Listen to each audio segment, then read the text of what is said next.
स्वामी दिवाकराचार्य जी महाराज हैं। स्वामी जी, अयोध्या में बीजेपी हार गई। संत समाज यहाँ पर राम के नाम पर, राम मंदिर के मुद्दे के नाम पर जब हम लोगों की बातचीत होती थी तो बीजेपी के साथ कहीं ना कहीं खड़ा दिखाई देता था। इस हार की असल वजह क्या मानते हैं आप? देखिए, सर्वप्रथम तो लोक आस्था के इस महापर्व में पूरे देशवासियों ने अपनी सहभागीदारिता निभाई। उसके लिए मैं संपूर्ण देशवासियों को माँ सीता का स्वरूप और प्रभु श्री राम का स्वरूप जान प्रणाम करता हूँ, नतमस्तक होकर प्रणाम करता हूँ। रही बात अयोध्या की, तो अयोध्या ने त्रेता काल से ही एक मंथरा को पाल के रखा है और भगवान श्री राम ने उस मंथरा को माँ बोलते थे। मंथरा ने अपनी सहभागीदारिता निभाई थी और भगवान राम को 14 वर्ष का वनवास हो गया था और ये निरंतर चलता रहा। माँ भगवती सीता के साथ भी हुआ। अयोध्या के ही कुछ जयचंदों ने, जो आज भी वो जयचंद अयोध्या में हैं और उनकी वजह से माँ भगवती सीता को भी वनवास जाना पड़ा था, तो ये पूर्व काल से ही चला आया है। अपितु भगवान राजा रामचंद्र थे, राम हैं और राम राजा रहेंगे अनंत काल तक। यहाँ अयोध्या ज़रूर भारतीय जनता पार्टी जो है सीट हार गई और इसके लिए पूरे देशवासियों में दुख है। न सिर्फ अयोध्या की जनता को बल्कि अयोध्या के साथ पूरे भारतवर्ष में, अयोध्या से कहीं ज़्यादा अयोध्या के अन्य लोकसभा सीटों, पूरे भारतवर्ष के अन्य लोकसभा सीटों के लोगों को बहुत तकलीफ है, बहुत कष्ट है। और साधु के लिए तो राम से बढ़कर तो कुछ होता ही नहीं है। राम सर्वस्व होते हैं। जनता का जो फैसला होता है वो भी तो सबसे ऊपर होता है। बिल्कुल, डेमोक्रेसी लोकतंत्र में जनता जनार्दन होती है और उसी जनार्दन का जनादेश मानकर यह स्वीकार्य किया जाता है। लेकिन फिर भी जिस अयोध्या के विधानसभा में आप खड़े हैं, वहां से भारतीय जनता पार्टी सबसे बड़ी जो है पार्टी बनकर उभरी है और 4000 वोटों से अयोध्या विधानसभा ने उसे जीत दिलाया है। अपितु जो 3 विधानसभा अन्य विधानसभा थे, फिर चाहे वह मिल्कीपुर हो, अन्य और जो विधानसभा थे, वहाँ कहीं से 6000 कहीं 7000 वोटों से ये लीड नहीं कर पाए, हार गए।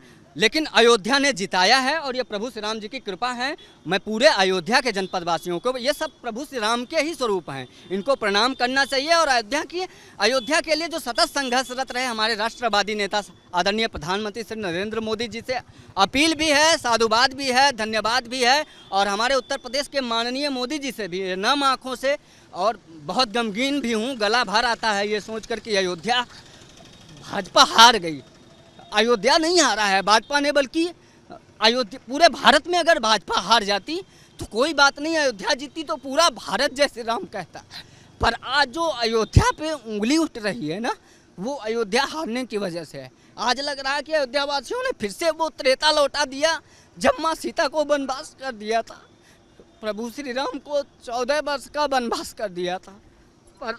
पर ठीक है, ये जनादेश है, लोकतंत्र है, इसमें सबका सम्मान होना चाहिए। और मोदी जी तो राष्ट्रवादी नेता हैं, एक साधु, एक संत, जो एक भारतीय परंपरा को समझता है, राष्ट्रीयता को समझता है, उन स्वतंत्रता के सेनानियों की स्वाधीनता को समझता है, जिसने इस भारत में वातावरण स्वतंत्रता का फैलाया था। वरना गुलामी की मानसिकता में तो आज भी भारत उसी गुलामी की मानसिकता में जी रहा है। आज भी जो राम को हराने का काम करते हैं, राष्ट्रवाद को हराने का काम करते हैं, जुमलेबाजी की बात करते हैं, झूठे वादे फैलाते हैं, जो कहते हैं खटाखट पैसे आएंगे, जो कहते हैं राम मंदिर का वो जो निर्णायक फैसला सुप्रीम कोर्ट के माननीय सुप्रीम जजमेंटों ने सुप्रीम फैसला सुनाया उसको बदल देंगे। मैं चैलेंज करके कहता हूँ आज उन तमाम नेताओं को जो 99 का आंकड़ा नहीं क्रॉस कर पाए और मोदी जी पे तीखी प्रक्रिया करते हैं कि अब आप जो है प्रधानमंत्री का पद त्याग दीजिए, जिनका 292 सीट आया और जो 99 भी नहीं क्रॉस कर पाया, जिनके पास बहुमत कहीं दूर दूर तक नहीं दिखती है,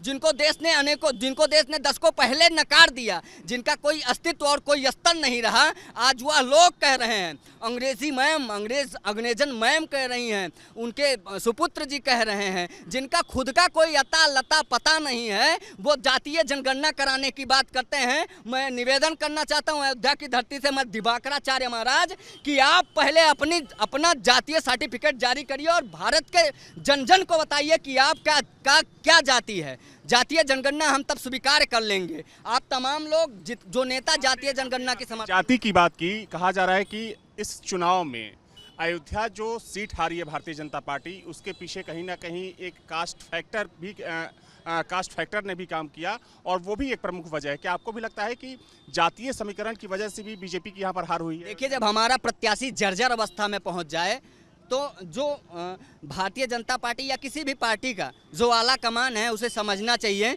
कि किस प्रकार से टिकट वितरण किया जाना चाहिए। कुछ तो टिकट वितरण करने में हमको लगता है कि 10 से 15 सीटें जो भारतीय जनता पार्टी यहाँ उत्तर प्रदेश में गंवा दी, उसका सबसे बड़ा फैक्टर अगर कहीं रहा तो टिकट वितरण करने में बहुत बड़ी भूल हुई। और ये जो जनादेश मोदी जी को आज भी भारतीय जनता पार्टी जो 2 सीटों से स्टार्ट की थी, वो आज भी दुनिया की सबसे बड़ी पार्टी अगर है तो वो प्रभु श्री राम जी की ही अनंत अनंत कृपा है, और भारतीय जनता पार्टी फिर दुनिया की सबसे बड़ी पार्टी रहेगी। लेकिन जो लोग टिकट में निर्णय लिए हैं उन लोगों ने कहीं ना कहीं गलती की है और उसको स्वीकार किया जाना चाहिए। सवाल ये भी है महाराज जी आपसे कि अयोध्या की बात करें तो पिछले 7-8 सालों में देखा जाए तो तकरीबन 30,000 करोड़ रुपए की योजनाएं यहाँ पर शुरू की गई।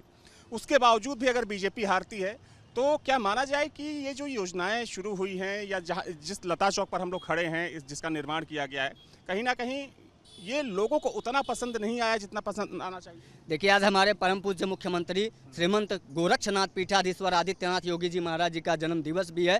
मैं करबद्ध प्रार्थना करता हूं अपने नेताओं से, आदरणीय मुख्यमंत्री जी से और प्रधानमंत्री जी से, जो अयोध्या के समग्र विकास के लिए अयोध्या को दुनिया की सबसे श्रेष्ठ नगरी के रूप में विकसित किया जा रहा है, यह विकास का रथ रुकना नहीं चाहिए। इसके सर्वांगीण विकास में ऐसे ही कार्य होना चाहिए, क्योंकि राम भक्त और राष्ट्र भक्त चुनौतियों से कभी डरा नहीं करते हैं। इसी अयोध्या ने एक बहुत बड़ा जनाधार दिया है भारतीय जनता पार्टी को। आज अगर वो आज भी सबसे बड़ी पार्टी है तो उस अयोध्या की कृपा है, और अयोध्या ने नहीं नकारा। मैं बता रहा हूं आपको, अयोध्या ने भारतीय जनता पार्टी को अयोध्या विधानसभा से जिता कर भेजा है। अपितु कुछ मानचंदों ने, मान सिंह ने, जो महाराणा प्रताप के हल्दी घाटी युद्ध में महाराणा प्रताप के विरुद्ध ही महाराणा प्रताप के मान को घटाने का कार्य कर रहे थे, ये मानसिकता आज भी फलित फूलित पल्लवित हो रही है और निरंतर चल रही है। ये कभी रुकने वाली नहीं है और इन्हीं से तो हमारी लड़ाइयां हैं और ये निरंतर चलती रहेंगी।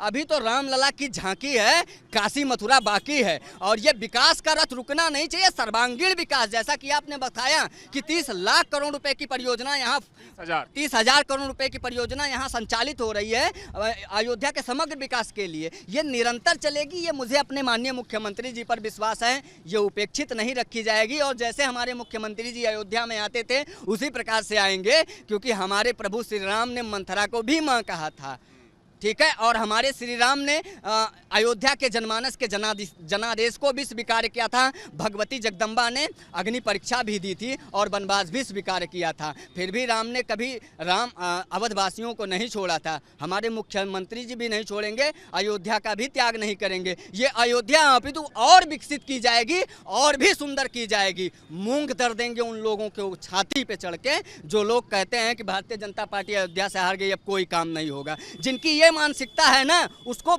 आज भारत ने रौंद दिया है भारतीय जनता पार्टी को फिर से बड़ी पार्टी के रूप में, जो है राष्ट्रवाद को चुनने के लिए, विकासवाद को चुनने के लिए, परिवारवाद को नकारने के लिए। ये जो जुमलेबाद की बात करते थे, ये जो जन जन में एक जुमला फैला रहे थे कि संविधान खतरे में है, जिन्होंने 1975 से 77 के बीच में इमरजेंसी लाके हजारों लाखों की संख्या में राष्ट्रभक्तों को जेल में ठूस दिया, अनेकों बार जिन्होंने संविधान को खतरे में डाला। आज जो लोग जुमला फैला के लोगों के अंदर कि आज जो है संविधान खतरे में, ऐसे संविधान कांड लेके स्वयं को बचाने की चाह, अपने आस और अस्तित्व को बचाने की चाह में इतने ओछे और निचले स्तर की राजनीति पे उतर आए कि जनता से यहां तक कहने में नहीं चूके कि इस बार संविधान ही बदल दिया जाएगा। ये जुमला भारत ने नकार दिया है, राष्ट्रवाद को चुना है, और इसीलिए भारतीय जनता पार्टी आदरणीय प्रधानमंत्री जी के नेतृत्व में पुनः जो है भाजपा सरकार बना रही है। प्रधानमंत्री जी हमारे फिर से प्रधानमंत्री बन रहे हैं, और मैं पूरी तरीके से आश्वस्त हूँ और पूरी तरीके से विश्वास में भी हूँ कि जब प्रधानमंत्री नरेंद्र मोदी जी पुनः तीसरे टर्म में प्रधानमंत्री बनेंगे तो वो उसी प्रकार से रामलला के पास आकर नतमस्तक होंगे जैसे वो पहले आते थे। बाकी हमें आज खेद है इसके लिए। मैं पूरी अयोध्या की तरफ से, पूरी आम अयोध्या जनमानस की तरफ से जिन्होंने राष्ट्रवाद को चुना है, हाथ जोड़ के उन सारी अयोध्याओं की तरफ से खेद भी प्रकट करता हूं, माफ़ी भी मांगता हूं। अयोध्या विकास के लिए ललायित है और अयोध्या मथुरा के लिए भी प्रस्थान करेगी, काशी के लिए भी प्रस्थान करेगी, और जो राष्ट्रवाद के लिए चुनौती बने हैं उनका भी अब सर्वनाश तय होगा अयोध्या से।